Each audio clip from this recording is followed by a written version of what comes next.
मोठी बातमी येवल्यातून सध्या समोर येते। येवल्यातून कोकणात जाण्यासाठी बस रवाना झालेल्या आहेत। त्यामुळे येवला आगारातून आता कोकणवासियांसाठी ही महत्त्वाची जी बस आहे त्या रवाना करण्यात आल्या। येवला आगारातून 23 बस या रवाना करण्यात आल्याची माहिती सध्या समोर येते। गणेश भक्तांसाठी या विशेष बसची व्यवस्था ही करण्यात आलेली आहे।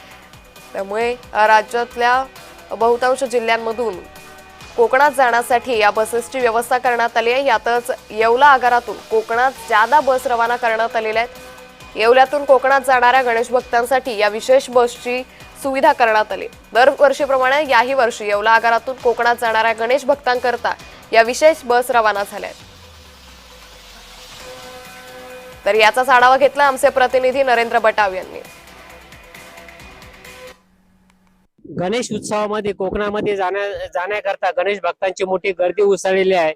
हीच गोष्ट लक्षात घेऊन आपण बघू शकता की आता आपण येवला बस स्थानक आगार येथे आलेलो आहोत। या ठिकाणाहून कोकणासाठी गणेश भक्तांसाठी गणपती बाप्पाच्या दर्शनासाठी या ठिकाणाहून 23 बसेस सोडण्यात येत आहेत।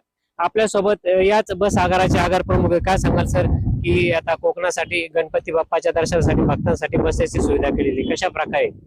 आपल्या नाशिक विभागातून एकूण 330 बसेस या मुंबई येथून कोकणवासियांना घेऊन कोकणात जाणार आहेत।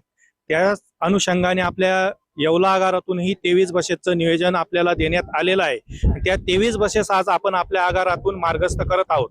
मी आपणामार्फत आमच्या आगारातील चालक वाहक तसेच प्रवाशांना म्हणजे एक आवाहन करतो की आपण राप महामंडळाच्या बसेसमधून दरवर्षाप्रमाणे ज्या वर्षी प्रवास करत असतात त्याचप्रमाणे याही वर्षी सुरक्षितपणे प्रवास कराल अशी मला खात्री आहे आणि याही वर्षाचा गणपती उत्सव आमच्या येवला आगारास पावेल अशी मला खात्री आहे। एकूणच बघितलं तर आता येवला आगारातून कोकणामध्ये 23 बसेस या गणेश उत्सवासाठी रवाना झाल्या आहेत। नरेंद्र बटाव, जय महाराष्ट्र न्यूज, येवला।